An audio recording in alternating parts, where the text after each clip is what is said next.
I think that kind of argument is a fucking... Sorry, I was just thinking about fucking.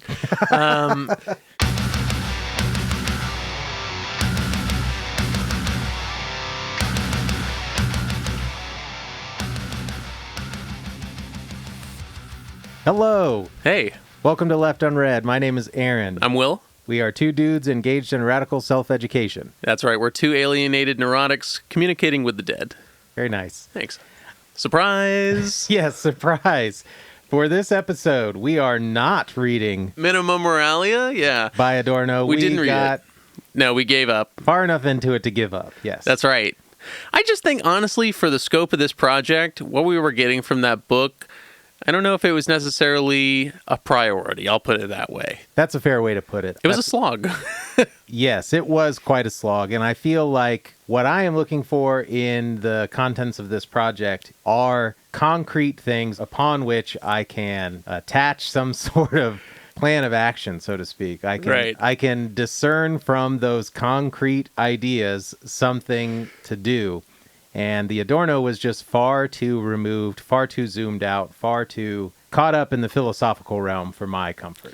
Yeah, I think that it was, if our goal is to increase the accessibility of communism, I don't necessarily think that trying to force people to read the Adorno is going to be that helpful. Honestly, I'm just thinking, what I'm thinking about is the STAR method for goal setting, It wasn't timely to read. It was a pain in the ass. It's not actionable. It's mostly about one man's philosophical experience. In a very disjointed way, also. In an incredibly unique experience, too. An intellectual fleeing Nazi Germany. It's a very interesting lens. Maybe I'll finish it on my own time. I got what I wanted out of it, which was why closing a car door is fascist. The answer is because you slam the car door. Gee, Williker's Batman. So we called an audible on it. We called an audible on the Adorno. If you were hip with the new leftism of it, I'm sorry. Yeah, so sorry, listener, if you are one of the folks that does actually read along with us and at the announcement of the last episode decided to read the Adorno. Apologies. This episode is not about Adorno. If you read the Adorno in full, email us, leftunreadfeedback@gmail.com, and let us know why or why not we should finish it. Yeah. Yes. So instead of the Adorno, we decided, given that this project has now gone on for about 1 year, we're almost to the day, a year from our first episode, we thought it would be appropriate to... It'd be adorable. To go back to kind of basics and start with something foundational, fundamental. And so this episode we read the Communist Manifesto. Yeah, it's the Communist Manifesto. You know the one. No, I mean, honestly, just to kind of sign off of the Adorno, Yeah. A part of me didn't want to get too philosophical about it. I think that we were branching off a little bit into more of the philosophical aspect of things, the intellectual aspect of things. And I think just something really funny is when I texted you back to regular communism, and it's like, yeah, but how about that? Yeah. Right? We started this podcast to read communist theory, actionable communist theory, perhaps. And I don't think, knowing that slamming a car door is fascist is going to help me out with that. Yeah, agreed. So that said, let's jump into the Communist Manifesto. Have you read it before is the best question, right? Yeah, the answer is no for me. Right. I have not read the manifesto before. And I think what's funny to me now, having read it, is thinking of it as the first thing that anyone suggests that you read when you express interest in communist ideas, because I don't think it's a great text for that. No, I do and I don't. The hindsight is 2020 because we've now read enough to contextualize it that it is a really nice piece. But I agree that I think reading it right off the bat, especially, my God, I mean, my first encounter with the Communist Manifesto was in high school. I didn't read it from my class. I was in the general ed shit. They were the regular accelerated classes, not AP or IB. At the time I was rebelling, I said, fuck that shit. My buddies had to read it, and I was like, that's crazy. Why would you do that? That's kind of surprising. Were they in IB classes? I think it was part of the IB course. What's interesting about that is that it's like classwork, I think handing this to an average reader and saying, have at it, would not lend to them becoming a communist necessarily. Agreed. I did find it quite interesting, and there are a lot of things about it, obviously, to discuss. But as an introduction, if someone was like a young, burgeoning communist, and they're like, what should I read to learn more about this? This wouldn't even make the short list to me. I don't know. I thought it was really good. It's an interesting question. Like, where would you put this? You know, it holds a high place only because it is the Communist Manifesto. Yeah, because of its place in the timeline, right, so to speak. But I don't know. I mean, but it is valuable. It's just, it's a weird place, you know? Yeah, and I don't mean to come out of the gates as though like I'm going to shit on it the whole time, because there is a lot of really interesting stuff in it. I think perhaps the problem is that I came into it with preconceived notions of what it was, and it did not meet those preconceived ideas, because it is not like a party platform. No. It is not like, here are the 10 tenets of communism. There is a 10-step program, though, I will say. Yeah. There is a 10-step program in there. And that's kind of what I was expecting. So what I wrote to myself is that it's more a manifesto of why communism than a manifesto of what communism. Because what they really do at the beginning is break down the history of the kind of conflict between the bourgeoisie and the proletariat, and then all of the other historical responses to that conflict and why they fall short. Yeah. So it is interesting, and it, again, as a person that is not historically inclined, that's a kind way of saying that I'm dumb, it is nice to kind of see Marx at the time breaking down those other movements, and then Engels in his footnotes, you know, coming back 20, 30 years later or whatever it was, and making additional notes. That's kind of fun. Yeah. I think the historical aspect is the most interesting part of it, at least one of them, because, you know, written in 1847... right, he even mentions that Germany is on the precipice of a bourgeois revolution, which, you know, turned out to be a little more than just a bourgeois revolution, right? Or at least it set the stage for maybe some of the more working class things that happened in Germany after the fact. I think that is quite interesting. Likewise, having no knowledge of the historical frame of reference, it's interesting to read it here and then try to kind of go out and uncover more of it. Yeah. Well, with all that said, I mean, I have a couple of things to talk about, but I think we'll probably just cover them as we go along. You just want to go chapter by chapter. Yeah, I mean, you know, here's the biggest selling point of this thing, man, is that it's 35 pages long. Yeah, quick note to any burgeoning communist parties that are trying to get people interested in your platform and your ideas, say it succinctly. Yeah. You know, reading a 200-page manifesto is quite a slog, and you're going to lose almost everybody immediately if you try that. This goes pretty briskly. Yes, we are reading from the Well-Read Books edition. This comes from, ours is included in the Classics of Marxism, Volume 1, which at this point we've now read everything in. Yeah, it's Shout-outs. fun to officially close this book. Yeah, I know. I listed the whole book on my Goodreads instead of just the chapters. Unimportant. Okay, so it begins, before the chapter 1 even starts, there is just a one-page manifesto of the Communist Party. And they talk about a specter haunting Europe. Yes, the specter of communism. Exactly. And they suggest that there are two things that result from this opposition, this party in opposition to communism. The two things result. One, communism is already acknowledged by all European powers to be itself a power. And two, the one that spoke to me, it is high time that communists should openly, in the face of the whole world, publish their views, their aims, their tendencies, and meet this nursery tale of the specter of communism with a manifesto of the party itself. Yeah. So coming out the gate, just explaining why they're writing what they're writing, which I appreciate, but also I really appreciate the sentiment of that second point. I've said something like this before on the show, and, you know, maybe in hindsight, the name of our show perpetuates this sort of problem, but communists should call themselves communists, and we should be clear about what it is that we mean by communism. State those things plainly, unabashedly, and unapologetically, because we are fighting the kind of anti-narrative, the anti-communist narrative that has gone on for nearly the last 200 years, this anti-communist rhetoric that's been used against us and to kind of immediately shut down any sort of organization and coalition around communism. Yep. We should just, in the face of that, respond clearly and concisely with what we want, what we need, and how we're going to get it. Yeah. Why let someone else define your movement? That's exactly it. You know what? I've actually been reading a book. It's called Shattered, about the failure of Hillary's 2016 campaign. And they talk about Bernie's run, And I think the most interesting thing about it is the idea that if Bernie had been allowed to actually make it all the way, what kind of opposition would he have faced? Clearly, I think the socialist aspect is the one that he probably would have faced the biggest hurdle on. Sure. But I think that the most powerful thing about Bernie's campaign is that he set the definitions, you know? He was completely open to the idea of socialism. I mean, his whole life he's been an out-and-about socialist, you know, running as an independent or whatever.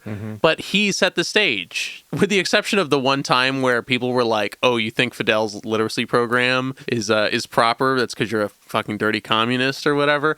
Like, he's really saying, this is what I believe, and yeah, I'm a socialist, you know? And I think that that works when it came to appealing to the every person. Yeah. You know? Because if you push away all of the rhetoric, clear the notion of communism from all of the detritus of this anti-communist rhetoric, you have overwhelming popular support. Yeah. Of all of the primary tenets of the movement. I'm just thinking, like, how would I respond, you know, if I was on the news and they were like, what about Stalin or whatever? You know, my response would be like, you know, what are we doing here? We're clearly not in 1927 Soviet Union, right? Like, and I hate to just be like, this time things will be different. You know, that seems like a ridiculous response, but it's like, you can't let yourself be defined by those things if you know that your movement is something different. You know, I just hate the way that we're defined by the flaws of history. You know, there's no chance for like a new improvement. Every single thing that a communist does is like hung on to by every single communist movement in history. You know, it's like we don't do the same for any other ideology. And I know that this is a moot argument because like this isn't a good faith discussion. It's quite the opposite on purpose. Yeah. But like, you know, I don't judge Christianity by every little fucking weirdo sect of Christianity that's come before it. I mean, I do. But, you know, speak for yourself. Right. But I'm not like, oh, because in Bohemia in 1525 there was a group of Christians that were all weirdo nudists and cannibals. You know, I give up on Christianity wholesale, you know, or whatever. I just think that it's fucking ridiculous the way that we have to deal with the past. You know, and so I think what's more important is to be completely unabashed about it, you know, is to say like, yeah, we are well aware of what the fuck happened then, obviously, and we're going to do something different. Yeah. I think my response to that is kind of twofold. One, using the like Christianity analogy, I wouldn't ever tell a modern Christian that Christianity doesn't work because the Bible advocates slavery. It does, but it is possible in a modern context to recognize the idiocy of those passages in that part of the Bible and change your attitude, change your approach, you know, whatever. As long as you're not being apologetic about it, about those things as some sort of like textual realist or whatever they call themselves. Fundamentalists? Fundamentalist, I guess, yeah. But like, it is possible, in my opinion, to be a Christian in the modern era and not subscribe to every past atrocity that Christianity has been at the front of. Sure. So, okay, it's bonkers to pretend that you can't replace communism in that analogy. Yeah. If you could be a Christian and not support the Crusades, then you can be a communist and not support Stalin. Yeah, that said, everyone that is arguing against Stalin is certainly doing so from a very Eurocentric, probably in America, certainly a very kind of jingoistic position where we will decry the supposed war crimes of Stalin while apologizing and dismissing the war crimes of every U.S. president that's ever existed. You know what I mean? Like, you can't have it both ways. Yeah. Oh, yeah. I don't need to get into this discussion. I was like, I didn't mean to open this can of worms here. Yeah, I would say generally my attitude towards Stalin has shifted a lot during the course of this last year. Much more in the positive, toward the positive, without fully accepting every single decision that the man made. I'm not completely for nor completely against Stalin. You know what I mean? Like, there is a gray area in there. I'm not completely for or completely against Lenin. Yeah. And to like dogmatically attach ourselves to these figures is, in my opinion, inherently anti-communist and really problematic to any sort of progression of the movement. Yeah. It's kind of a bigger textual question, I think. You know, it's something that Marx mentions in this book that we actually read for this episode, believe it or not. I know, what a segue. Is that the centralization of power was inherent to the way that capitalism was developed, and he's clearly a proponent of centralization of power in the communist movement as well. I think that something that goes unsaid there is that who's at the head, right? In all of these communist movements that have been successful, at the very least, there's been a single head of state. Yeah. And people will argue that Stalin was elected versus Stalin rose to power cronially or whatever, corroboratively with his Politburo allies, whatever. It's just interesting that in all of these successful revolutionary cases, it boils down to a single powerful, almost despotic head of state, right? I mean, that's like my big contention with North Korea, dude. Yeah, I can recognize that Kim Il-sung was a very popular resistance leader under the, slavery of Japanese rule, and that's part of what allowed him to be put into the lead of the Korean Communist Party or whatever. Mm-hmm. But why is it a dynastic rule? Why was it passed down to his son and then to his son? That seems crazy. That doesn't seem like popular democracy to me. Maybe I'm doing the empire's bidding by saying that, but it's just interesting that at the end of the day, all of these movements boiled down to a big, often charismatic figure, Yeah, I feel like even way back in the State and Revolution episodes, we were talking about that because we were suggesting that in order to have a movement catalyzed behind you or around you, you need a strong, charismatic figure at the front that's answering to and leading all of the people. Yeah. And that's useful when you have a principled, well-intentioned leader, but that's also like a very vulnerable, susceptible position to be in. Yeah.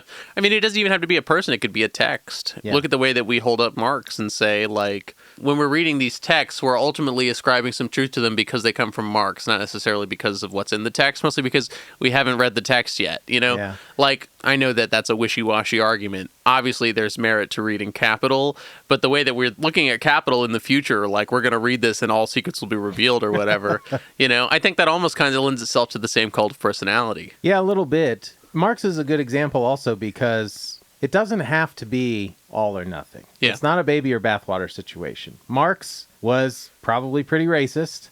Marx was probably pretty misogynist. Sure.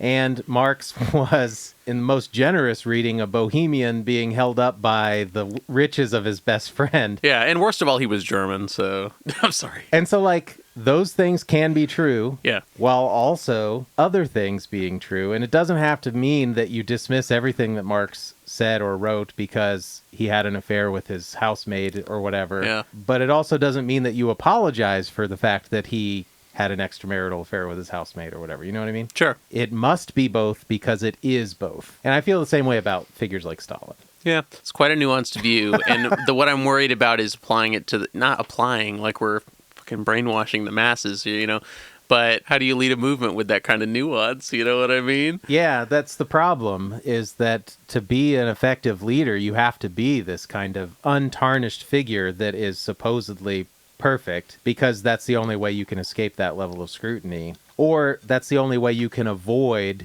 your action being recontextualized through another lens that moves the popular opinion away from its intent and impact. Yeah. Oh, man. I guess it just comes down to praxis, Despite your flaws, I think it's still possible, obviously. Not your flaws, but... Of which there are many. I mean, every single figure that we've read is flawed. Yeah. Because that's the nature of existing in this fucking hellscape. Yeah, fair enough. I don't know. Let's break into this book. Anyway. Yeah. Let's break into this book here. So we're kind of just going in order here. Yeah, so the first chapter is Bourgeois and Proletarians, and he says, the history of all hitherto existing society is the history of class struggle. Yeah.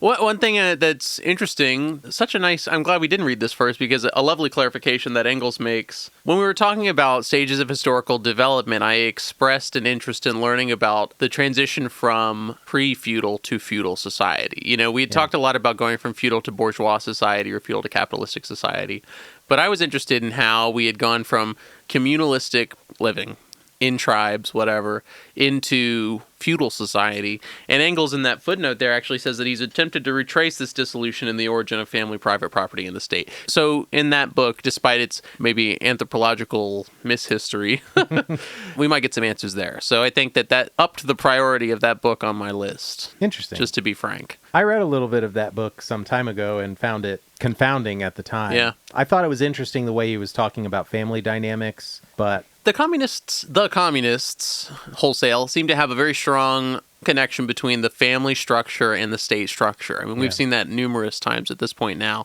And on face value, it makes sense to me, but I'm interested in kind of more of the inner workings of that dynamic. That was a crazy sentence, but it hasn't quite clicked for me all the way, and I'm interested in seeing how they actually make that connection. I'm willing to accept that it's true, but only to further their discussion here. I'm not necessarily willing to accept it just as it is. I understand. I guess I read that commentary always through a feminist lens of recognizing the kind of patriarchal role of the bourgeoisie in society as the supposed head of the household, or however you want to put it, that is making all of the decisions that impact the rest of us toilers that just have to deal with that shit. Yeah, you're more read in feminist theory than I am, that's for sure. That's not a slight against either of us, but it's just that's just the truth. And I think that I haven't read enough to make that connection in the same way. I'm willing to accept it for the purposes of discussion. Like, yes, I do believe that that's the case, but I'm interested to read more. I'll say that.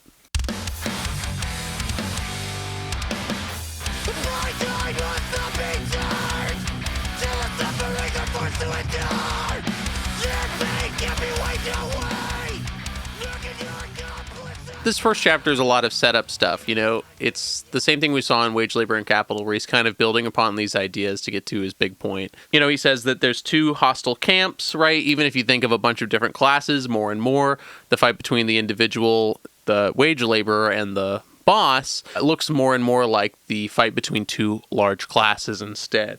And I like this on page 5. He actually acknowledges the role of the bourgeoisie in history, right? As a revolutionary group. Yeah. Sometimes I'll see online an argument that's like, Marx actually did not hate capitalism. He just understood that it needed to be moved on from. And I think you can see a kernel of what they're getting at in these kinds of things here. Like, for example, on page 5, the bourgeoisie historically has played a most revolutionary part, right? Wherever it got the upper hand has put an end to all feudal, patriarchal, idyllic relations. It's pitilessly torn asunder the motley feudal ties that bound man to his natural superiors, and has left remaining no other nexus between man and man than naked self-interest. Now, that's a great quote that I will read in a second there, but I just think that the way that Marx views the development of history lends itself to his intention to establish communism, I would say. One thing I love that he says is that the changing of property relations is not distinct to communism. Right? Yeah. Throughout history, there have been events that have changed the relations of property between man and object, and man, and that this is no different. It's not out of the blue to say that we need this revolution, because we're literally talking about the changing of the relations between property and man. And I think that that's really an important way to look at it, because he's taking a much more zoomed out view. For someone right now in the modern age to say the workers need to seize the means of production might sound crazy, but in the context of the fact that that kind of change has already happened 4 or 5 times in the grand history of things, it's much easier to stomach. So I think even just having that idea, kind of like how Rosa Luxemburg talked about how the revolution isn't an action that's taken, but it's a reaction to circumstances, right? It's the choice being made to shift the relationships of property, the relationships of ownership in the favor of the proletariat. Like, that's a natural thing almost. It comes about, and it's just the acceptance of that change happening. That's the revolution. It's much in the same way that Marx is talking about here. He's saying that changing the property relations is nothing new. It's nothing unusual. In fact, it's completely normal historically. So why is it so different now? Why is it so different now? That also speaks to the way Marx and other communists talk about the inevitability of the revolution. Yeah. It's not just about the contradictions of capitalism coming to a point that the people will rise up in response, but just that it's inevitable that those things are going to push to a point that a revolution must occur, because that's what happened previously every other time. Yeah, just to jump ahead, on page 14, Marx says, "The serf is, in the period of serfdom, raised himself to membership in the commune, just as the petty bourgeois, under the yoke of the feudal absolutism, managed to develop into bourgeoisie." In all of these historical modes of development, the laborer, I guess I'm struggling to find the right word here, has been able to find himself elevated to change society. And he says that here it becomes evident that the bourgeoisie is unfit any longer to be the ruling class in society and to impose its conditions of existence upon society as an overriding law. It is unfit to rule because it is incompetent to assure an existence to its slave within his slavery, because it cannot help letting him sink into such a state that it has to feed him instead of being fed by him. Marx is saying that those contradictions in society make themselves present in the fact that there's such a wretched state for the proletariat. That's what makes it so clear that it's ripe for change. We're not at some final stage of society, because in all of these previous stages, you've seen the lower strata being able to elevate itself, and the bourgeoisie is not able to provide that same kind of structure. Yeah, that line right above that section that you read, he says, the modern laborer, on the contrary, instead of rising with the process of industry, sinks deeper and deeper below the conditions of existence of his own class. So the modern laborer is no longer in a position to even exist. Yeah. No longer even in a position to exist, because he's being pushed by the bourgeoisie into a point where he can no longer even sustain his own existence. And so it's inevitable that there will be a revolutionary response. Yeah. I'm more and more coming around to the idea of its inevitability. I think that some people are quick to say, like, this is a failure of Marx. They saw that the revolution was imminent, was inevitable, and it never materialized. And it's like, we're still in the process of that materialization. Just because it didn't happen in those 40 years or whatever, it's still happening. I mean, when we were reading Mutual Aid, and I was like, to think of 300 years as a short period is fucking insane. But that's really the scale at which these things develop historically. So it seems a little silly to try to measure our progress in such a short span versus, these stages of development, which they're saying literally take thousands of years. Yeah, and it is difficult to be on the inside of that and recognize all of these things happening around us and see, like, this is a result of the contradictions of capitalism. This is a result of the contradictions of capitalism. And see it not coming to fruition in any meaningful way toward getting us out of this hellscape, Yeah. It is difficult to be on the inside of that. And that, I think, plays into the feeling of it being kind of hard to see the inevitability of it, because it feels inevitable because we see all of the signs of its inevitability, but we're not seeing the signs of the reaction to that. But that's because it moves much more glacially than we want it to. Yeah, it's just unfortunate. One thing that jumped out to me in this first section to kind of shift gears a little bit, on page 11, he's talking about communication. He says, now and then the workers are victorious, but only for a time. The real fruit of their battle lies not in the immediate result, but in the ever-expanding union of the workers. This union is helped on by the improved means of communication that are created by modern industry. And I think that that's a really interesting point that I feel like is both true and untrue. Because means of communication is definitely a tool for educating the working class, educating the proletariat. In the same way, it's just as equally an effective tool of the ruling class to provide misinformation or control the dissemination of that communication in a way that allows it to devolve into a weapon for the ruling class. And so, like, obviously, in Marx's time, the industrialization around the printed word makes it a lot easier to disseminate ideas, and especially in a criminal way, disseminate ideas that would not otherwise be available. And I get that. But also, as means of communication and technology has developed in the last 150 years, 170 years, I guess, I've seen that becoming more and more something that's been seized upon by the state apparatus as a means of controlling narratives. TikTok is a perfect example of that we've talked about before. And so I think it's an interesting point and a question that came into my mind is, like, how do we manage these tools without letting them become that, allowing them to devolve into these weapons of the ruling class? I don't know. There's something about the expansion of the union that I think is the most interesting point to me here. I'm running 3 different tracks here, and I'm trying to get them all to grow into one here. What I'm trying to say is that the union has been expanded so much as the fact that we are interconnected via the internet, right? I think that the internet still has this kind of revolutionary potential in the fact that everyone is connected. On the flip side, I understand your argument because I see that apparatus has come under the control of governments, bad actors, whatever. Mm-hmm. But at the same time, part of it feels almost too big to fail. This web of connection has overlaid all of us to the point where it can be utilized regardless of the kind of control that's intended to be exerted upon it by the authorities. I think that even though, there are still aspects of the broadening interconnectedness of the people that are subject to the influence of capitalism and capital, I still think that it is applicable to what Marx is saying here, as in the expansion of the connectedness of people, as in their organizability. More people than ever before can be reached. And just to vent for a second, man, I'm really pissed off about the TikTok ban, I'm still kind of the mind. Let this be a prediction, I guess, because this episode will come out after it's supposed to be shut down. That's true. I feel pretty certain that this is being set up as something for Trump to come into office and save. I don't really necessarily think TikTok is going to go away, at least for an extended period of time. They've already come out and said that it's shutting down or whatever, but I kind of think it's being set up as something that Trump can come in and through his super sharp business acumen, come in and save it. And bring it back to American industry or something like that. I don't know. So I'm not convinced that TikTok's going away. Maybe. I'm not going to hold my breath for the dawn. Okay, I'm not saying frank. I think that he is capable of doing that. I'm saying I think it's being set up for that to happen. Like, I'm not saying he's going to do some miraculous thing. I'm saying it's all a grift. Yeah. Yeah, okay. Okay, interesting. We'll see.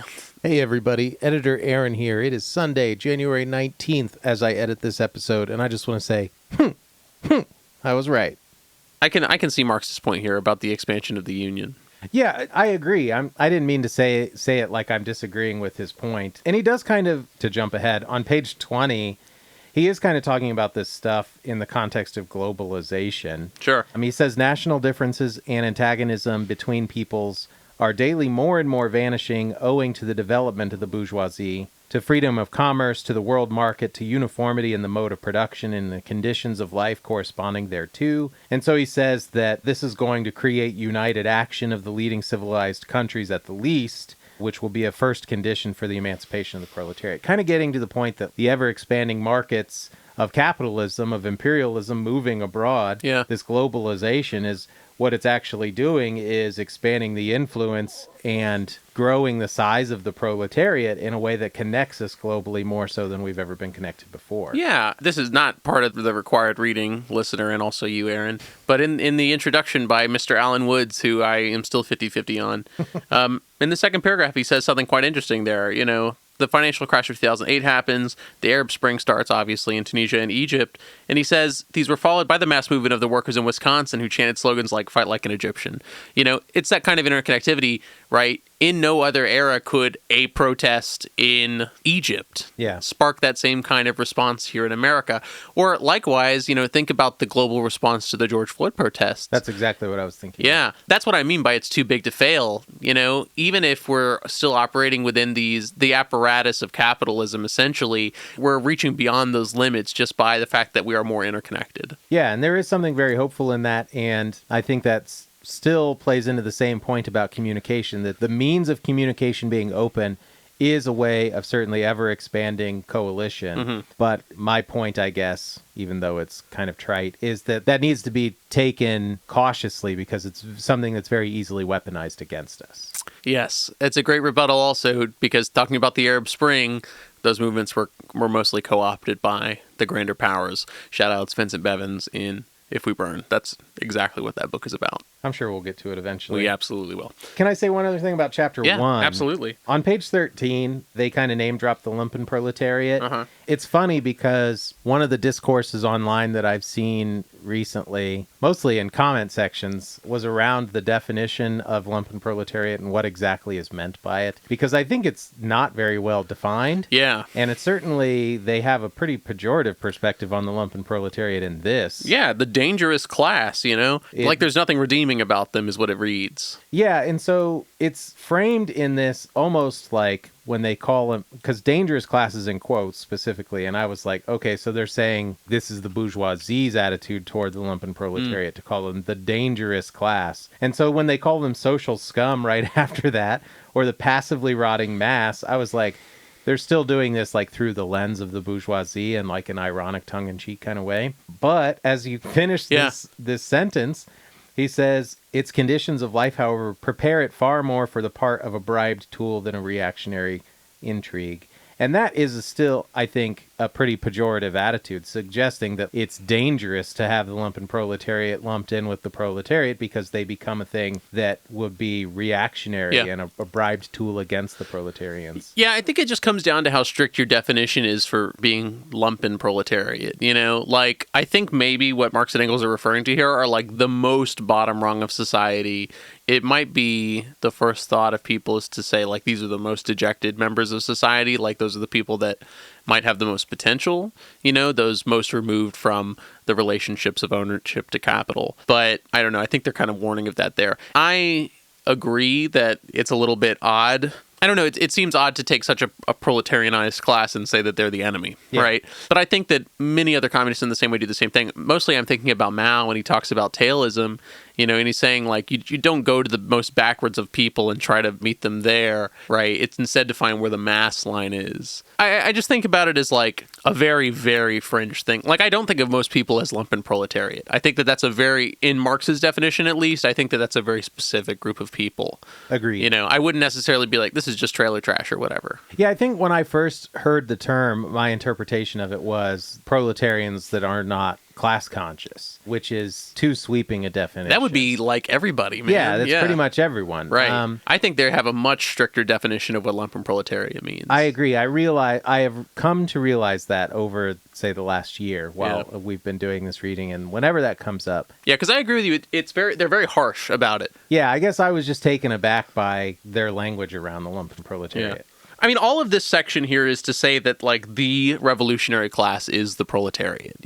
There are many things that might join the proletariat in its movement, but we're really talking about the majority of people. When we're talking about uplifting the proletariat into the position of power, we're talking about the majority of people that have nothing, they have no other means of living other than to sell their labor, and to look at these other segments that might join in as something that would lead, I think would be, they're warning against that kind of thing. I don't know, I'm just thinking especially about page 12. Finally, in times when the class struggle nears the decisive hour, when the progress of dissolution going on within the ruling class, in fact, within the whole range of old society, assumes such a violent, glaring character that a small section of the ruling class cuts itself adrift and joins the revolutionary class, the class that holds the future in its hands. Just as therefore at an earlier period a section of the nobility went over to the bourgeoisie, so now a portion of the bourgeoisie goes over to the proletariat, and in particular, a portion of the bourgeois ideologists who have raised themselves to the level of comprehending theoretically the historical movement as a whole.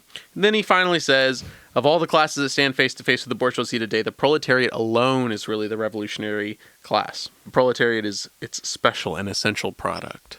Yeah, and I don't disagree with that as a central thesis. I was just taken aback. It feels very exclusionary to talk about the lumpen proletariat in that way. Sure.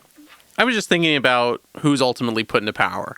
If we're talking about ultimately restructuring society so that one class is in the rule, the class that needs to be ruling is the proletariat, and that's because they're the majority class. Yeah. Yeah.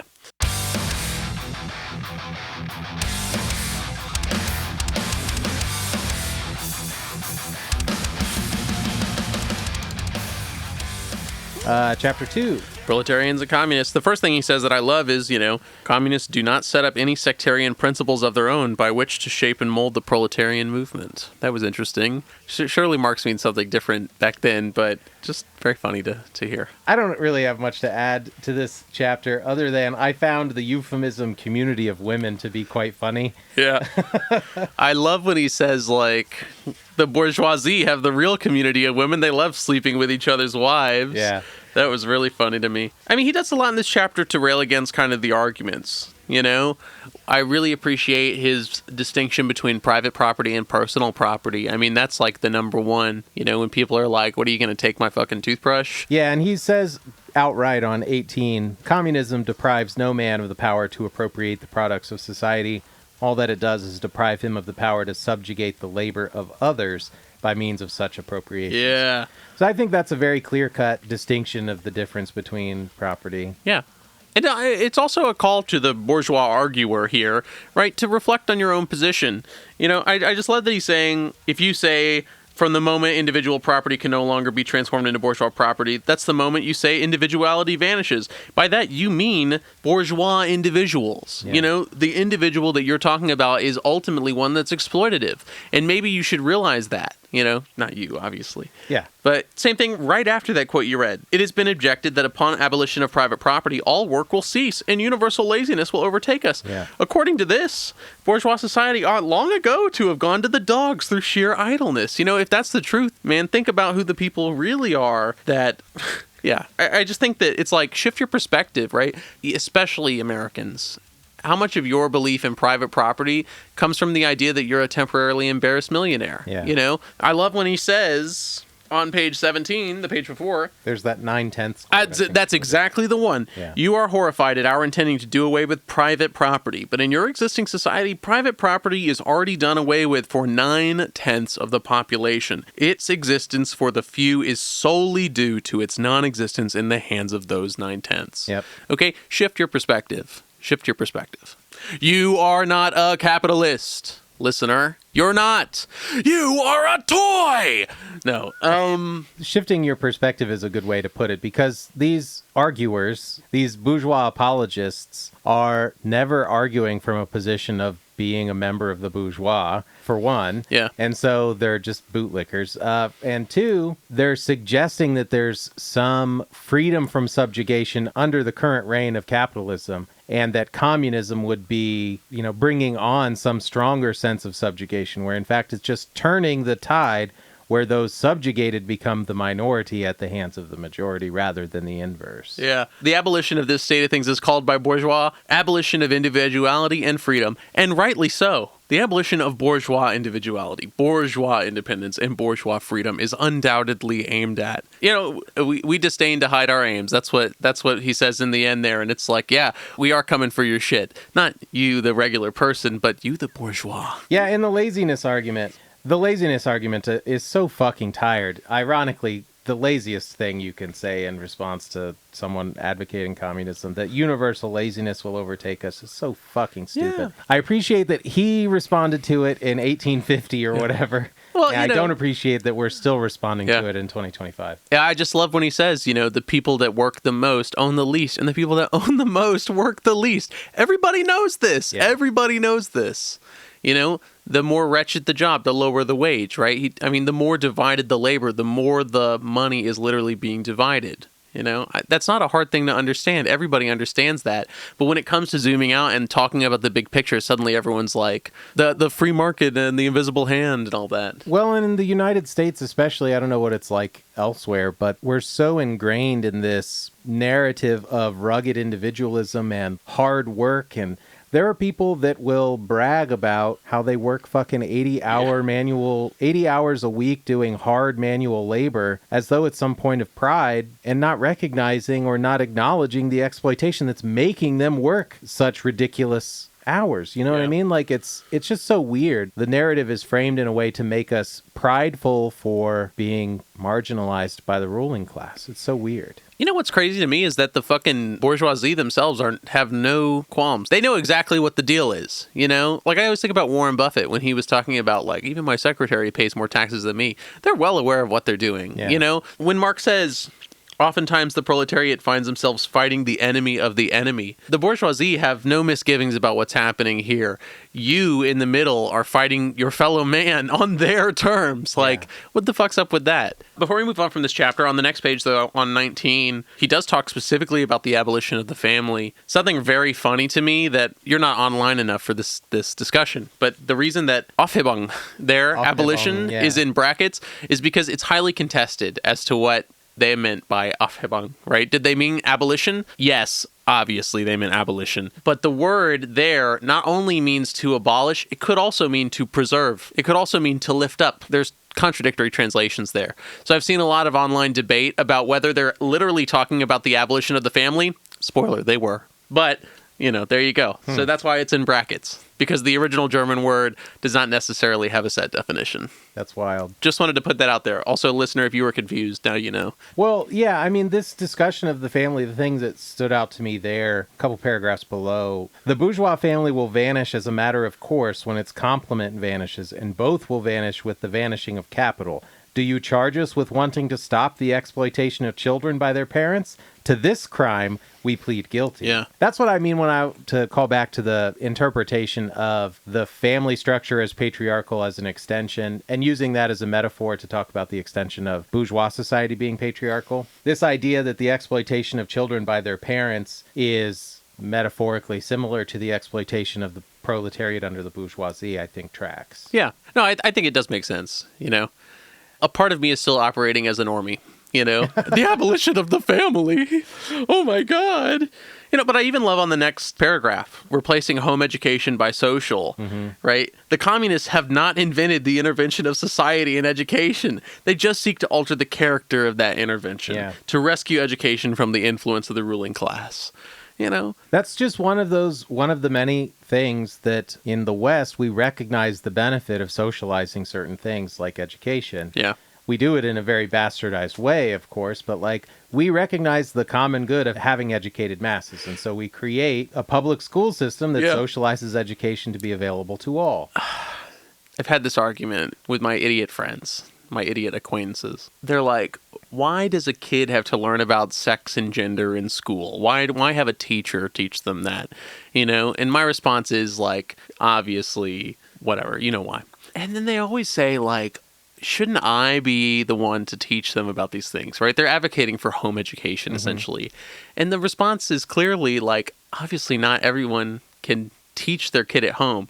Not only that, but everyone has different definitions that they're going to teach their kid at home anyway. That's not the point of the education, So then you might say, well, why don't we societally come together and teach them collectively? And then it's you've just advocated for a school again. Yeah. This is a dumb argument because it goes in complete circles here. That just popped into my head there because it's so fucking stupid. Yeah, I mean, that's just on the face of it, just an advocation of ignorance. What they're saying by shouldn't I be the one teaching my children about these things? Shouldn't my kid be a bigot? Yeah, shouldn't no one be teaching them about these things? Because at best, meaning because it's not at best, at worst really, but at best what they mean is I'm teaching them to be a bigot. Yeah, it's fucking stupid. It's fucking stupid. I don't know. That was a silly point. You just popped into my head there. But yeah, the whole discussion of the community of women I thought was quite funny. I wasn't sure what he meant. I was like, am I reading into this too much when he first uses the phrase community of women at the bottom of 19. Then he goes on to say that the bourgeois sees in his wife a mere instrument of production. And the real point aimed at is to do away with the status of women as mere instruments of production, the aim of communism, which I appreciated, certainly. And then it becomes much clearer what he means by community of women on the next page when he's talking about the openly legalized community of women. And the quote that you brought up earlier, our bourgeois, not content with having wives and daughters of their proletarians at their disposal, not to speak of common prostitutes, take the greatest pleasure in seducing each other's wives. Yeah. Boy, I butchered that, but... You're right. Bourgeois marriage is in reality a system of wives in common. That's what communists might possibly be reproached with, is that they desire to introduce in substitution an openly legalized community of women, as you said. Yeah. Just to kind of move off of that for a second, I love below... A while ago, I asked this question, what does the communist world look like? Are we talking about the same map, but every country's just communist? I don't see how that doesn't lead to the same kind of issues. I love just below the community of women quote, he says, national differences and antagonisms are vanishing daily. And then he says, in proportion as the antagonism between classes within the nation vanishes, the hostility of one nation to another will come to an end. Yeah. So the idea is, it might seem like a pie in the sky argument if every country were to go communist, if revolutions were to happen in each country, because Marx says that, you have to deal with your own national bourgeoisie first.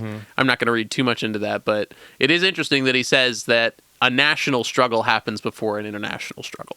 But he's saying that, once the class antagonism is dealt with, then there's no real reason for these countries to be antagonistic with each other. Because what that antagonism was originally was the clashing antagonisms of the bourgeoisie, right? The wish to expand their markets or to seize new labor or whatever. That's what was creating those national conflicts before. Once the antagonism between classes is gone, that same kind of thing will disappear as well. Yeah, does the dispute around a border still stand when class antagonisms are gone? Yeah. There's very little reason for one to persist. And I think that there's some interesting case studies in history for that as well. I'm just thinking about, obviously, these things didn't happen in a vacuum, so they're not necessarily perfect examples, right?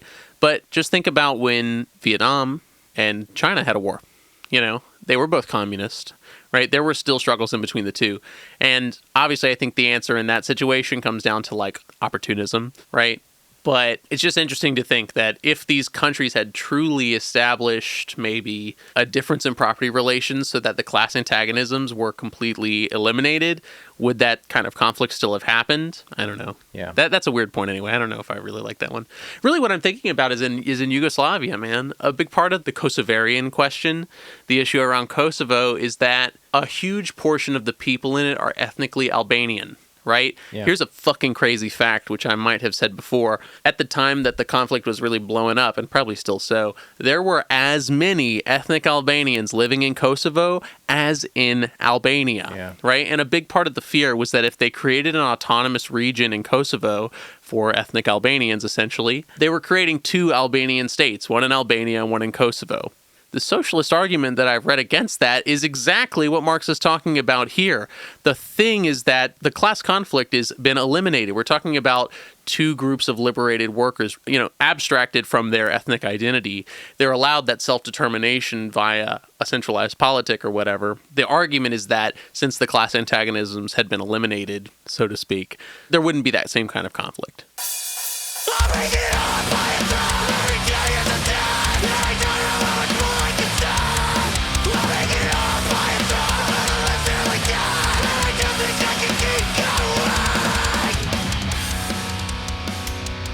Well, to close this section is where we do get the following pretty generally acceptable course with 10 points. Yes. I went through and I was like, okay, which of these do I agree with / understand? Which do I have questions of? And the first two are a little confusing to me. So, number 1, abolition of property and land and application of all rents of land to public purposes. Uh-huh. I think I get that. That's something that I 100% agree with if it's a zero-sum game. If we're starting from a situation where a revolution has occurred in an already existing space, what does the abolition of property look like for public purposes? Because a home that someone owns is private property, I guess, at this point. And the purpose of the abolition of property is to make sure all people are housed and that any land can be used communally. Mm-hmm. So I get that, but there is something that's still a little discomforting to me as a homeowner in the United States, for example, as like just a blanket statement like that suggests that all property in land and application be provided to public interest. Sure. The simple solution to me is basically you have a roll of all of the people that need homes and a roll of all of the homes. Yeah. And as long as the people that need homes have homes, that's what you take care of. You know what I mean? You wouldn't require the recommissioning of property that people are already living in just so other people could live in it. Yeah, I think that that's too individual of a view. You know what I think? Probably. What I think we're more so talking about, right? If you were to take an Excel sheet of all of the land holdings and then sort them by size, right? People's individual number one. Right. People's individual property holdings, meaning their personal houses, would be at the very bottom of that list. Yeah, I was thinking like in flyover states. Yeah. And all of the land that people own that are on like fucking 400-acre ranches or whatever. I'm curious though, how many individuals really have that kind of holding still? That's true. You know, I'm sure that large farms still exist, but those are the capitalists that we're talking about anyway, right? If you're a large farm holder and you own a big tract of land, you're the exploiter, okay? You're not working that shit yourself. I guess I just imagine the reappropriation of the figurative and literal fruits of that labor going to the people. Sorry, you'll see why I was chuckling in a second. You know, what I'm thinking about, it's not like we're going house to house, door to door, saying, "Get out!" You know, we're gonna redistribute your house to somebody. Like no, you know, I'm just thinking about in like real world cases. You know, think about Cuba, think about even Guatemala. The land that they started with. Think about China. Right? The land that they started with was often unused, especially in Guatemala. The reason that the CIA overthrew their people is because we were taking United Fruit Company's unused holdings. Yeah. Okay? And the thing is, like I said, thinking about that Excel sheet, by the time we've gotten down to those individual personal property holdings, we've already taken care of everybody that needs it. Yeah, exactly. You know, so I think the framing just needs to be a little different. That's what I was getting at. It's like maybe back to that nuanced view that's required, because I think like the purpose of a communist revolution is to make sure to each according their ability, each according their needs. Like if you need a house, you have a house. If you need food, you get food. That doesn't necessarily require the appropriation of, you're not getting kicked out of your house so someone else can move in. Right. But if you happen to be a person that owns 15 properties and only occupy one of them, you don't need those other 14 properties. Like, it is a little more nuanced. This is maybe a little bit of a belabored point, but thinking about the ownership of those 14 properties, right? It's no longer personal property. The ownership of those other properties is now extended to the exploitation of man, normally in that sense in rent seeking. Yeah. You know what I mean? Like, if you're holding those properties to do absolutely nothing at all, then sure, you might be able to argue it's personal property. But what's the reason you own those other 15 houses, man? It's so you can exploit the labor of another man. Yeah, I guess like the exception to that exploitation angle is the like quote vacation home or something like that, which is still just bonkers to me. But I mean, I don't know. You know, in the Soviet Union, they had the dachas. I don't know how you pronounce it, but like they had like summer cabins out in the middle of nowhere. Yeah. You know, so it's not that a vacation home is impossible in a socialist framework. I'll put it that way. Fair enough. Number 2, a heavy progressive or graduated income tax.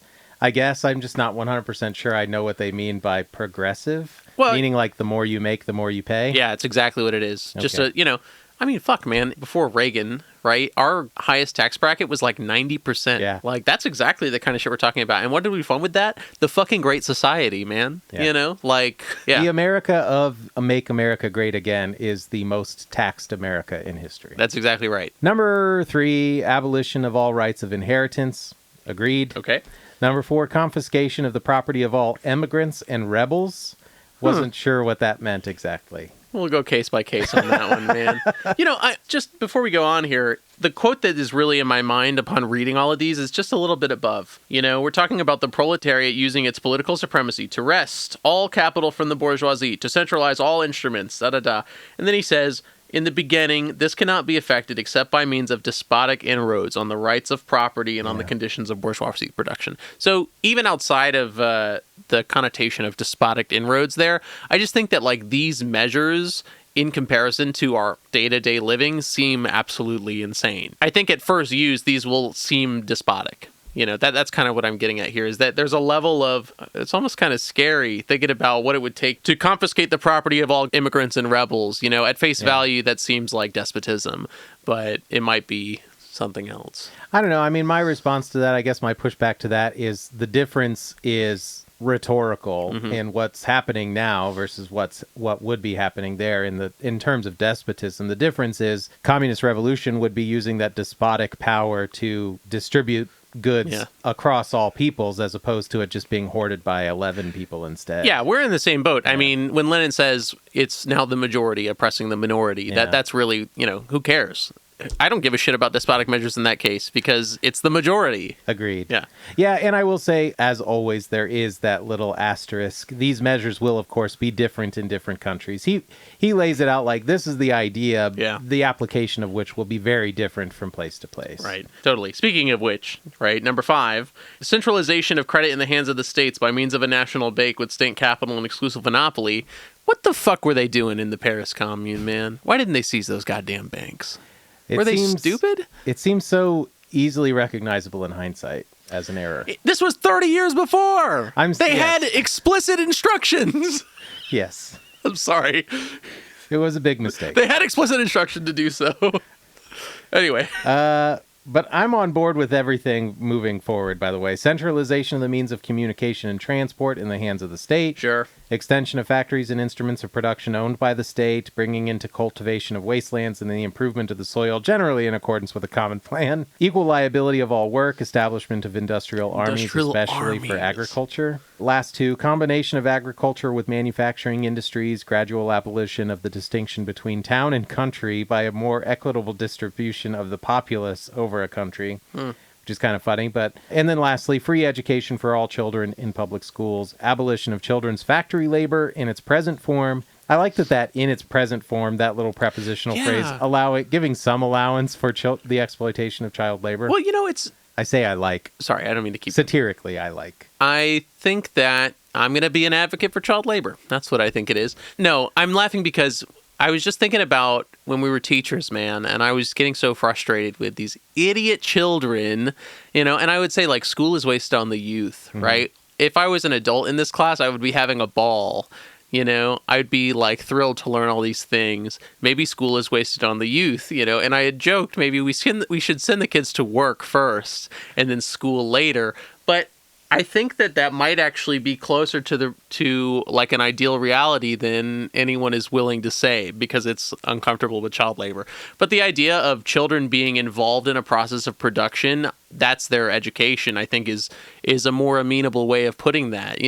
Having a kid understand the process of production of the things that support our daily life is not crazy. And I think it also is built into their natural curiosity. I would agree with that. And I think when Marx says combination of education with industrial production, that's kind of what he's getting at. Yeah, exactly. So I think our discomfort with child labor now comes from the exploitative nature of it, because in the United States, that's taxation without representation, and the fact that a 16-year-old is making your hamburgers at McDonald's is inherently unconstitutional. Sure. Don't get me started on that. But the level of exploitation that comes along with that, the idea that we're sending children into a workforce that we know to be exploitative, is part of our discomfort with it. Yeah.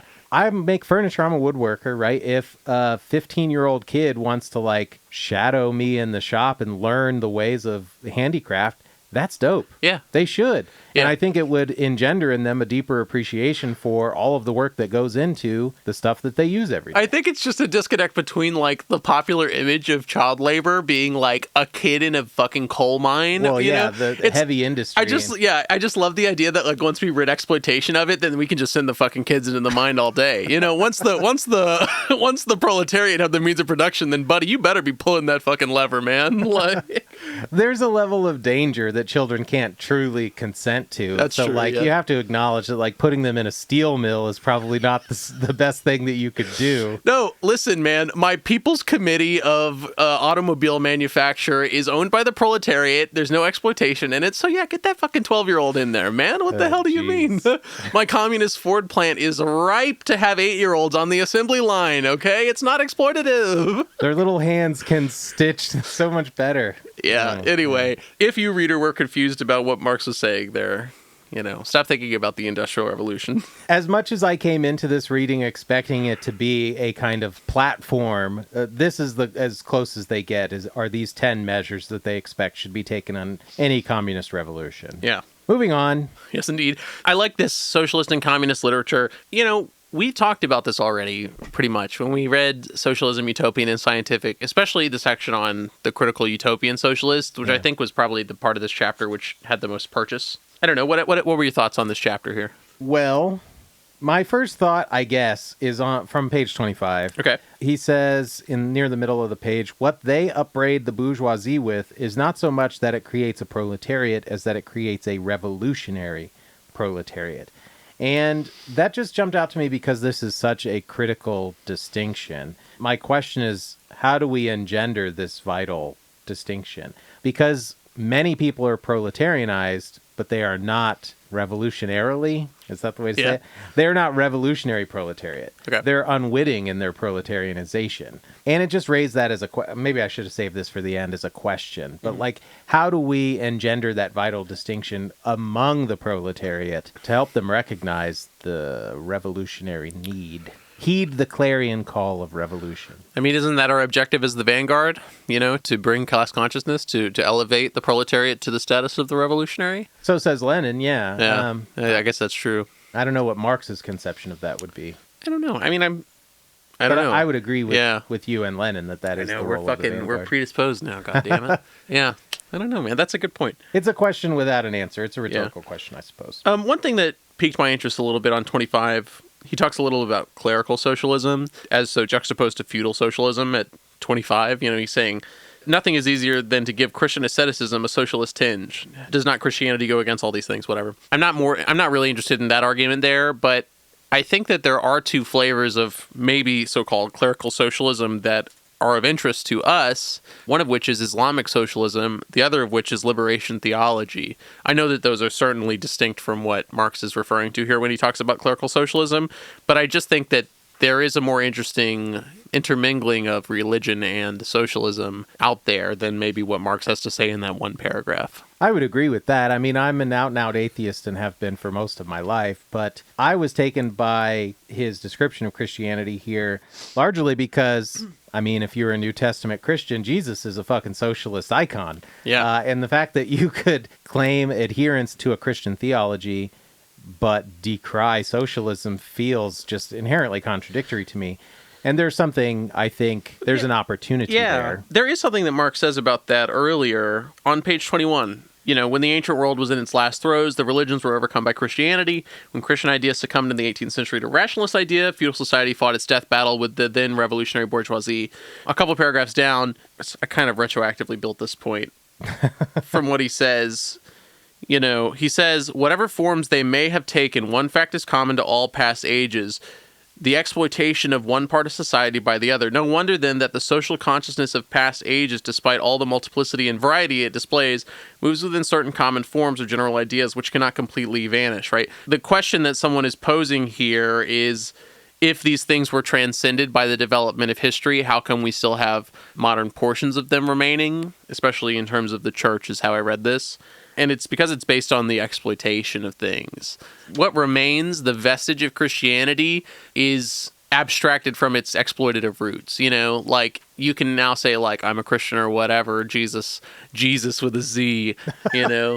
all of these fucking things, but the root of Christianity is still rooted in exploitation. I don't know, kind of a weird point there. What I was taking from what you were building there, going back to that quote on 21, is because he's talking about kind of traditionalism there. That quote where he says, the penultimate paragraph there, the communist revolution is the most radical rupture with traditional relations. No wonder that its development involved the most radical rupture with traditional ideas. So there's where I see a tension with Christianity, is an adherence to a very fucking old ideology, which is inherently traditional, right? An adherence to that tradition. Mm-hmm. Communism is, by its nature, uprooting that traditional idea. So maybe there's a tension there. Yeah. So what we get of the socialism in Christianity is so separated from the tradition that, like, you can be a traditionalist in Christianity and separate yourself from the socialism. It's like abstracted in that way. Yeah, that is the point I was making. Okay. You know, is that you put it way better than I did, dude. I think that's exactly it. You can be a Jesus freak with a Z. The disconnect is there because what you're really associating with is the exploitative past, not the socialized future or whatever. Okay. He goes on to talk about petty bourgeois socialism. Yeah. He's just suggesting that this is a form of socialism that is not truly revolutionary because it's still trying to hold on to certain tenets of bourgeois society. Yeah, I'm much the same. I mean, when he talks about the German socialist, you know, he's literally talking about the socialists that were in government at the time. I did have a couple of thoughts about that section. First, just to kind of call back to something that I said in a recent episode, he's talking about French literature in German society, and he says, this French literature lost all its immediate practical significance and assumed a purely literary aspect. And I don't know, it's hard for me to contextualize a lot of the stuff that we're reading in communist literature in general separately in 2025. I feel like a lot of communist literature in 2025 America does kind of assume a purely literary quality, because it's so abstracted from the conditions of the day. And everything we're reading is so fucking old that it feels almost like an intellectual exercise to read it. It's certainly not a manual or a blueprint. Yeah, I think more and more is because we're looking for practical steps in these things. And even if there are like practical ideas in these texts, it's just that it's hard to apply them to the modern day is the main thing. You know, what we keep seeing is like a kernel of truth in all of these despite their place on the timeline of communism. And to then take that revolutionary theory and adapt it to modern conditions, I think is the issue. Yeah. You know, it's not that there aren't practical steps in these. It's just that to apply those practical steps to the modern age requires extra legwork, you know, and it's legwork that exists outside of the context of a book. Yeah. It requires actually attempting to apply this philosophy to life, which, I mean, it's not something we're doing outside of in our minds. Yeah, it's really the work of what parties should be doing now in their organization, I guess. And again, I'm not about to start another fucking party, and I don't think that these fucking parties are doing it. I don't think they're building socialism. I don't think they're trying to build socialism or whatever. This is a little off topic. Maybe I'll end up cutting this, but I was talking to Kristen about this just yesterday, in fact, because I, in theory, want to be more involved organizationally in the area. My experience with organization, though, is pretty wrought. Yep. And additionally, the kind of interpretation I'm getting from that limited experience is that communist organization can't see the forest for the trees. It's almost like they think they're above the actual work that's being done by mostly anarchist organization, like work like mutual aid and outreach in that regard, making sure people are fed, housed, and clothed. Yes. That's all happening from anarchist groups in this area. Communists maybe are trying to participate in that to some degree, but it's like they believe themselves to be revolutionary groups, and so they're more concerned with the larger international conflict, I guess. But what that really means is that they're doing nothing.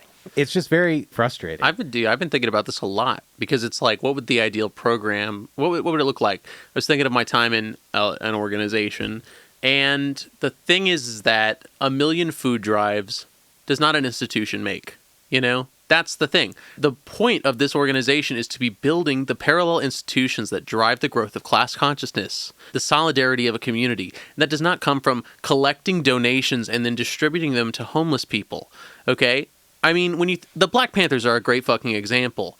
Okay? They weren't just doing donation drives. They were building parallel institutions, right? They were doing daycare, they were doing transportation, they were doing, food programs, right? Like, Fred Hampton was working on building a hospital when he was murdered. Real shit. Not just, we raised X amount of money on GoFundMe, or we got 600 tubes of toothpaste to give out. Like, I agree that work is valuable, and I also agree that anarchists do a great job of that kind of thing. I think that communists should be above it, and the problem is that, as you're saying, right, I think they're too far above it. They're thinking about this grand scale thing, but they're not doing the legwork. The problem is that I think that the legwork in terms of like anarchist mutual aid is not going far enough, right? It's ameliorative. It's material. It's based on the material conditions. It's not based on what we actually require, and that's my big frustration with current organizations, especially when I was marching and doing donation drives. That was worthless, right? Marches maybe, but when there's nothing to back it up, when there's no parallel institutions to go behind it, then they're fruitless. I'm not going to go join an organization just to march. That's not the point.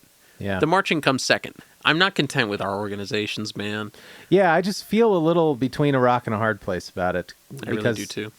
I agree that starting an organization or starting a chapter of an organization is not the right call either. Yeah. I don't feel capable of that. Right. Could I? No. Yes. Maybe this is just me being a lazy lib. Okay? I don't want to do that legwork, There's part of it is that like I'm in a unique situation in my life right now. Yeah. I think had I had this level of education 20 years ago, when I was mobilized and had the energy is maybe the wrong way to put it, but like wasn't so fucking dug deeply into depression and anxiety that like going into public wasn't emotional labor for me, I probably would have done it. But now I'm a fucking middle-aged fat man that is borderline agoraphobic. Oh my gosh. Man. It's like really fucking hard for me to just do the most menial tasks. And the idea of leading an organization just sounds so out of reach for me, which I would acknowledge is at least partially being fed by bourgeois propaganda that makes me feel like it would all be fruitless, so why even bother? Yeah. I know that there's a part of that there, but I don't know. I'm just in such a weird space where I want to be involved in organization, and I feel like if I were, I probably would feel better about some things, but that in and of itself is probably indicative that this is a masturbatory endeavor, I went through a little bit of system shock when I joined that organization. It's because I went in already knowing a little bit theoretically, and to see that the practice was all very practical. It was all very like, donation drives and shit. Yeah. I think that was a little bit shocking to me because it said to me that the level of development of these parties is it's lower. Like I was already, even if this was not the intention of the party, even if they had grand ambitions or whatever, even if they were following the special program or whatever, I felt that I was above it, and I know that that's unfair to the work that they do. But yeah, I don't know. And it also kind of gets into that intellectualism we were talking about. Bringing in regular people to do regular work kind of runs against that idea of everyone being like completely intellectualized to the point where they can then create the perfect group, the perfect organization. Mm-hmm. I know that that's shooting myself in the foot.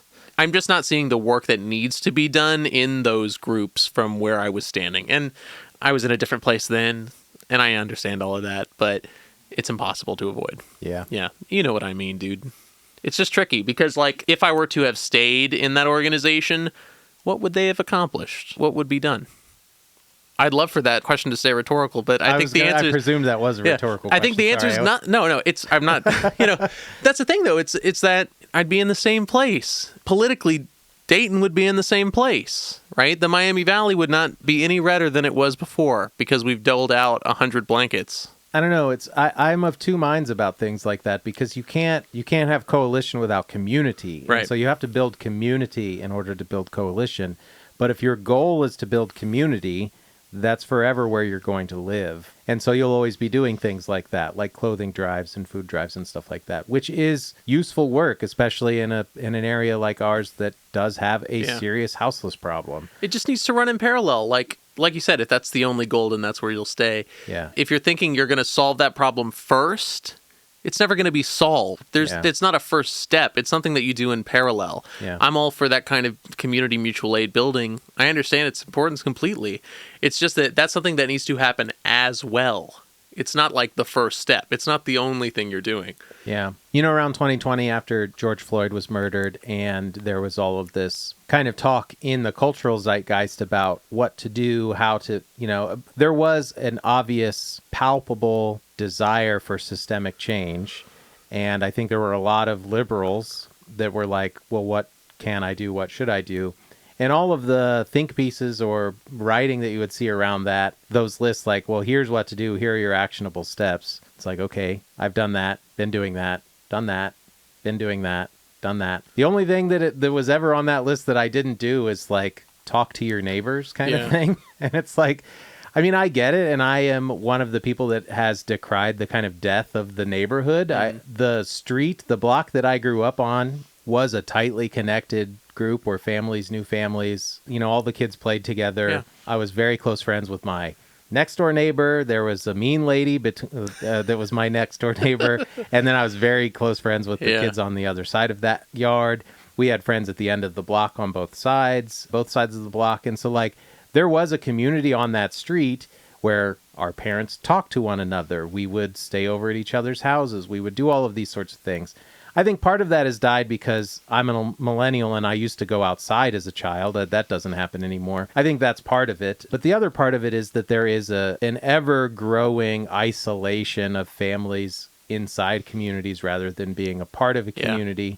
And so I get the value of talk to your neighbors kind of stuff, but largely I feel like that's a silly, wildly reductionist attitude to take. I think it's got to be generational too. I was just thinking of what you said. I mean, my mom was really hard on trying to make sure I knew everybody in the neighborhood. Yeah. And as soon as I moved into an apartment, that just completely dissolved. Right. By the way, shout outs to my mom. She said she was listening. Did I tell you her feedback? We say fuck a lot. Yeah, we say fuck a lot. I told myself earlier that this was going to be a fuckless episode and then completely forgot about it. So sorry, Mom. Oh, sorry. Yeah, if we want to try to have a fuckless episode. Never going to happen. It's not going to happen. I'm sorry. Fuck is just in my blood. Sorry, Will's mom. Anyway. We went on a bit of a wild tangent there. I will say, in full disclosure, in true reflection, I recognize that I am a deeply insecure person at my core. And the reaction that we get from some of the stuff that we put out there on TikTok and stuff like that always makes me feel very insecure about what we're saying on the or what I'm saying on the podcast and the way it's being interpreted. I forget what. Never mind. I'm going to cut all of that out. There was a reason I was bringing that up with regard to the intellectualism of communism. Yeah. Because one thing that really stuck in my craw on the last TikTok that you put out, one of the comments was some version of Russia in 1917 is very different than the United States in 2025. Number one, I feel pretty confident that we said that in the episode and contextualized it that way. But number two, that's a wildly dismissive attitude. And it's well, why read Marx at all then? Yeah. If that is your attitude, why would you ever read anything Marx wrote? Why would you ever read anything Lenin wrote? Why would you ever read anything Stalin wrote? Why are you reading any communist theory whatsoever? Because it's all dated. It's all out of the context of the world that we're living in right now. And certainly an agrarian nation in 1917 is very different than the United States in 2025. Like, I recognize that the point that I was making in that TikTok about like having a well-armed, well-principled group of communists in the United States, if we were ever publicly building coalition with revolutionary intent, some pimply 18-year-old in a bunker would just drone strike us into oblivion. Oh, man. I recognize that as a difference, right? But like, I don't know, that's where it's like the theory and praxis need to come together. There needs to be a synthesis of those things much more strongly in at least in the communist circles that I'm walking in or existing in online, because it feels very much like that's a super dismissive attitude, and it totally undermines ever doing anything. I think that kind of argument is a fucking... Sorry, I was just thinking about fucking. That kind of argument is an online argument. You know, if I'm standing here in Dayton, United States of America, I think that you'd be much hard pressed to say that kind of thing if you're face to face with somebody. Because if you're standing next to somebody and having this kind of discussion, it's much more grounded in reality. You know, that's such a fucking internet argument because it's on the internet. Yeah. It's abstracted out too far because the internet is abstracted from reality. If you and I were really having a discussion and saying like, hey, 1 in 200 people was all it required for the overthrow of the political system in Russia, and then you said, well, don't you think Russia's a little different? I'd be like, yeah, so now what? You know, it's just the fact that they could leave that comment and move on. I didn't have to engage in a conversation with them about it. That makes that argument even a possibility in the first place, you know? I think that's just part of the internet as it is. Man, I don't fucking read us. I mean, I read all the comments on TikTok, but I don't give them a second thought. Again, I was talking to Kristen about this yesterday. I know that you have a non-intervention policy with negative comments and stuff like that. Yeah. And I think your point is true that like the overwhelming majority of comments that you're getting on TikTok are coming from literal 13-year-olds. So arguing with them about theory is not exactly the smartest use of your time. Dude, there's an aside here. One of my favorite, it's like a series of tweets or a thread or something. And someone was like, I just remember having a long argument with somebody about Italian food, whether something was Italian food or not, on Reddit. And just out of curiosity, I clicked on their profile and I saw that they were a frequent poster in R Piss Drinkers. I had been arguing with somebody about food who drinks their own piss. I just think about that all the time. I'm like, whatever idiot commented, I can hear it in your voice that you couldn't handle death. You're an idiot. You probably drink your own piss. That's all I ever think. So that's how I feel online. If you want to say your nonsense in the comments, have fucking at it. Let the world see how stupid you are.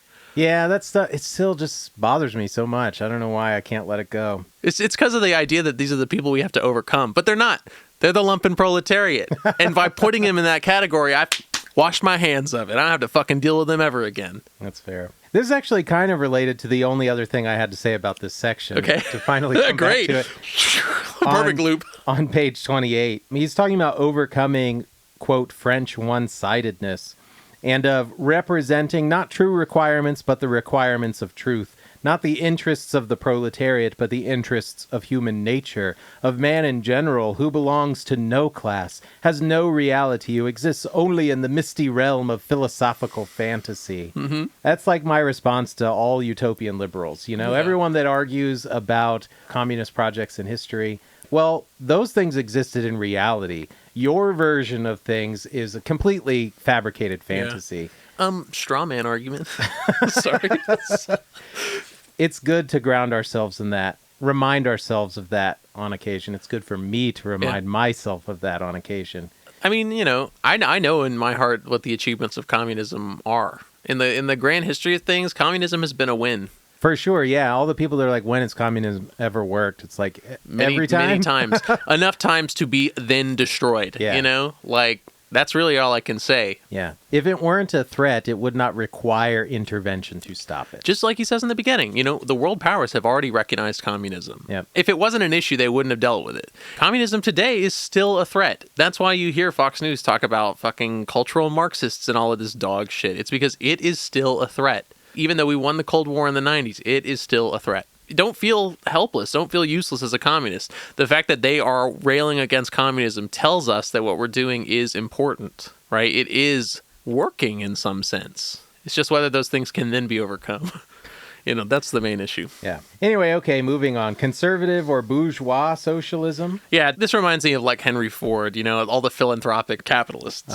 They desire the existing state of society minus its revolutionary and disintegrating elements. They wish for a bourgeoisie without a proletariat. Yeah. I thought that was a great way of putting it. They're focused on reform. They're focused on the material conditions. I love that paragraph on page 30 where he says, a more practical but less systematic form of this socialism sought to depreciate every revolutionary movement in the eyes of the working class by showing that no mere political reform, but only the change in the material conditions of existence in economical relations could be of any advantage to them.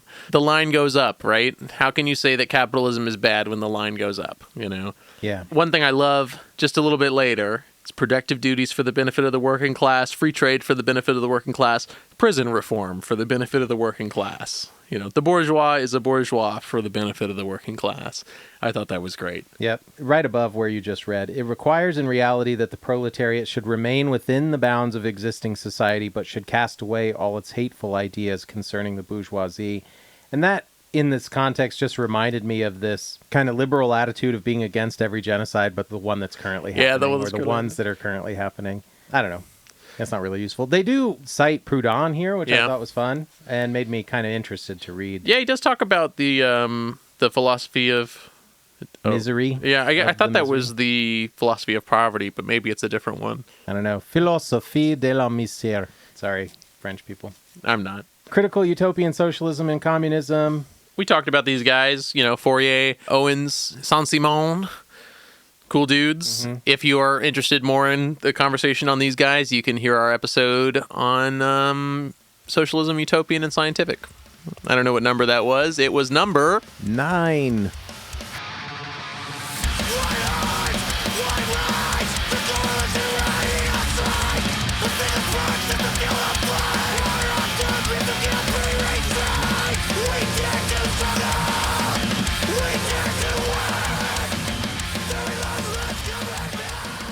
Were there any quotes to cavalcade in this one for you, Aaron? I really mentioned all of my shit. I think I did too. Okay, I have one. Okay. Cavalcade of quote. Yes.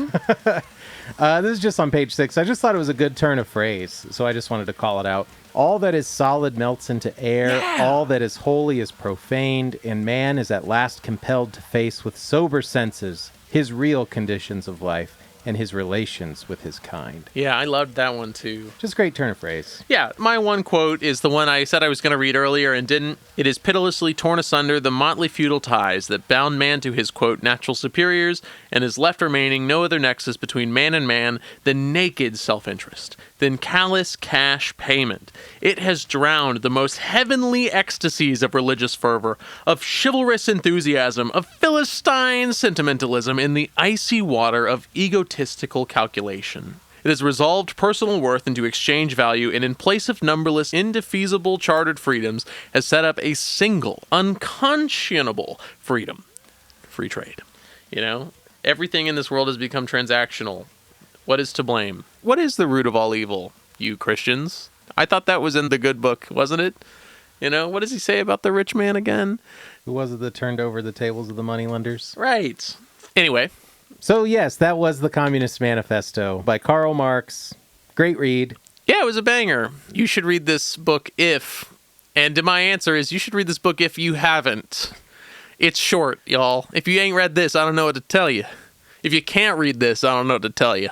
It's worth reading. It's short enough that you can read it in an afternoon. Yeah. Right? If not just for the historical importance of it. It is short, it is accessible, and I think it largely gets to the point. Yes. It's also quite saturated. I mean, in like the grand scheme of things, you can find it read a million different ways. There are many ways to get in touch with the Communist Manifesto. The choice is yours. You should do so. What questions did you have? I had one question while reading this, and it refers to page 21. This is not framed as a polemic, even though almost all communist writing is polemic. But on 21, when they're going through this section, they start quoting this other thinker, this other person. Undoubtedly, it will be said, religious, moral, philosophical, and juridical ideas have been modified in the course of historical development, blah, blah, blah, blah, blah. They do this a couple of times on this page. My question is, Are they actually quoting someone? They're clearly at least paraphrasing someone or in a common argument. You know what I mean? Like framing it as another person. So it seems like perhaps what they're doing is personifying an attitude or a perspective. Given the He's not history, actually quoting somebody. Yeah. Given the history of communist writing is almost always being polemic, I thought, like, is there actually a person here? No, yeah. I mean, that's what I was talking about, where he's just saying, like, obviously these have been modified, but they still survive, you know? That was the only question that I was left with. Did I have any questions for this? Not really. What else should we read is my question. You know, what next? You really want to read the, what is it, the 18th Brumaire? The 18th Brumaire. That's the thing. What left of the classics should we read as part of the canon, you know? Yeah. Obviously, I don't think we're going to get into any of the more miscellaneous texts of Marx, Engels, Lenin, etc. Yeah, and that's even just staying in the realm of communism. I know that we've talked about anarchist literature and finding more, and I'd be down to read that Bookchin. Shoutouts to the guy who emailed us and said, you should read this by Murray Bookchin. Thank you, person, for reaching out. Listener, you too can reach out to us at leftunreadfeedback@gmail.com. with any comments, questions, or recommendations. Yeah. Here's a specific call to action. My request to you, my call to action to you, rate our podcast on whatever platform on which you are listening to it. Give us a star rating and some feedback there. Yeah, if you're a frequent listener of the podcast, give us some feedback on the platforms as well. We'd love to hear your comments. We'd love to get your ratings. We'd love to hear from you. The feedback we've gotten so far has been nice. Okay, so next up, we are actually going to read... For real this time, Blood in My Eye by George L. Jackson. Very excited to read this, very stoked. I've had this on my list for a long time, so really excited to dig a little deeper into the work of the Black Panthers. Yeah, crack open some Black Panther literature for us. Well timed as well. Yeah. All right, until next time, y'all, don't get left unread. Bye. See ya.